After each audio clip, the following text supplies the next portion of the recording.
नमस्कार, आप देखना शुरू कर चुके हैं 4 PM यूपी। बिहार चुनाव को लेकर जिस तरह की तैयारियां चल रही हैं, इससे एक बात तो साफ है कि इस बार का चुनाव हर बार के चुनाव से जरा हटके है। एक तरफ जहां इंडिया गठबंधन पूरी मजबूती के साथ चुनावी मैदान में है, तो वहीं दूसरी तरफ एनडीए गठबंधन भी दमखम के साथ चुनाव लड़ रही है। लेकिन इसी चुनाव में एक दल ऐसा भी है जिसने अपनों की ही पीठ पर छुरा घोंपने में कोई भी कोर कसर नहीं छोड़ा है। जी हाँ दोस्तों, दरअसल हम बात कर रहे हैं भाजपा की, जिसने अपने फायदे के लिए क्या नीतीश क्या चिराग किसी को भी नहीं छोड़ा है। ये हम क्यों कह रहे हैं, आइए आगे आपको विस्तार से बताते हैं। लेकिन उससे पहले बता दें कि बिहार में इन दिनों चुनाव को लेकर सियासी पारा सातवें आसमान पर है। आलम यह है कि वोटरों को साधने के लिए नेता किसी भी हद तक जा रहे हैं, वोट की लालच में कुछ भी कर गुजरने को तैयार हैं। अब ऐसे में भाजपा का अपने ही सहयोगी दलों के साथ ऐसा सौतेला व्यवहार किया जाना, या यूं कहें अपने सहयोगी दलों को खत्म करने की साजिश की जा रही है। दोस्तों, जैसा कि आप जानते हैं कि बिहार की सियासत में नीतीश कुमार एक ऐसा नाम है जो पिछले 2 दशकों से सत्ता के केंद्र में रहा है। 2025 के विधानसभा चुनाव से पहले एनडीए ने 12 अक्टूबर को सीट बंटवारा फाइनल कर दिया था।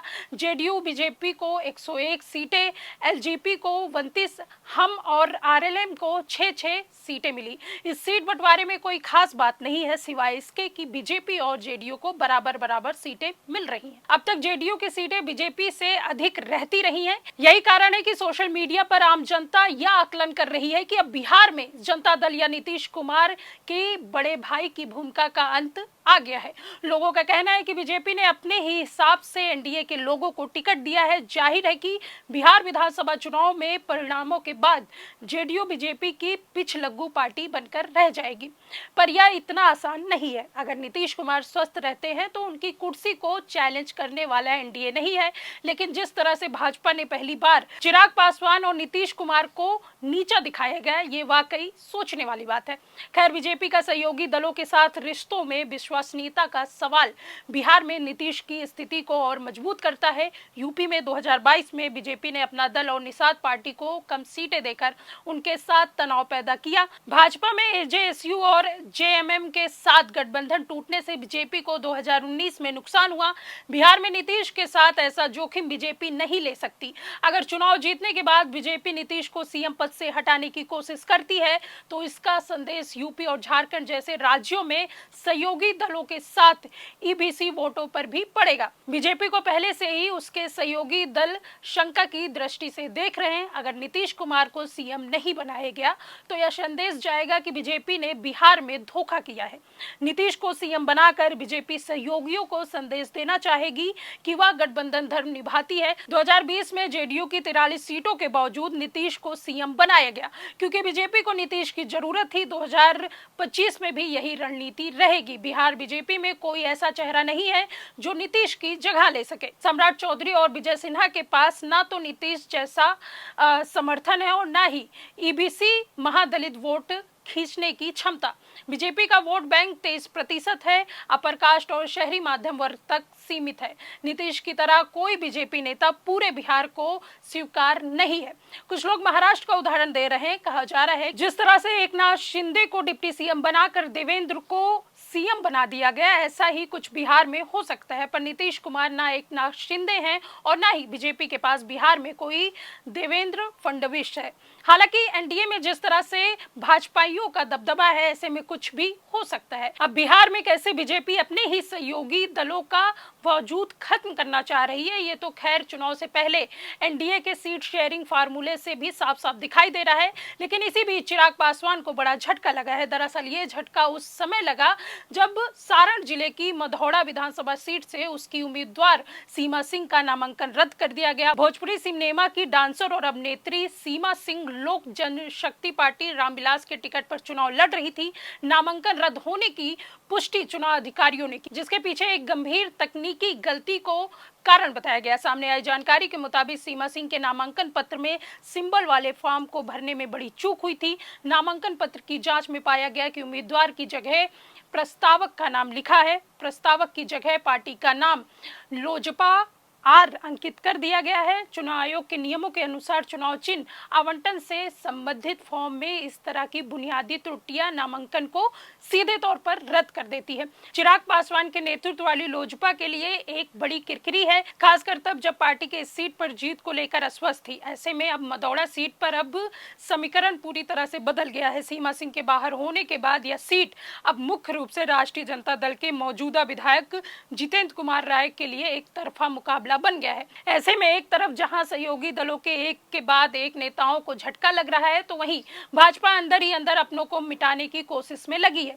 तभी तो आज तक सीएम फेस का नाम भी नहीं घोषित किया गया। ऐसे में मालूम ये होता है कि सहयोगी दलों की सीटों की कटौती भाजपा की सोची समझी चाल का हिस्सा है। ऐसे में इसी बीच केंद्रीय गृह मंत्री अमित शाह ने फिर कहा कि बिहार के मुख्यमंत्री का फैसला चुनाव के बाद विधायक तय करेगा। इस साल के शुरू में ही उन्होंने ठीक यही बयान दिया, जिसके बाद बिहार में मुख्यमंत्री नीतीश कुमार की पार्टी ने 20 से 25 फिर से नीतीश का नारा दिया गया।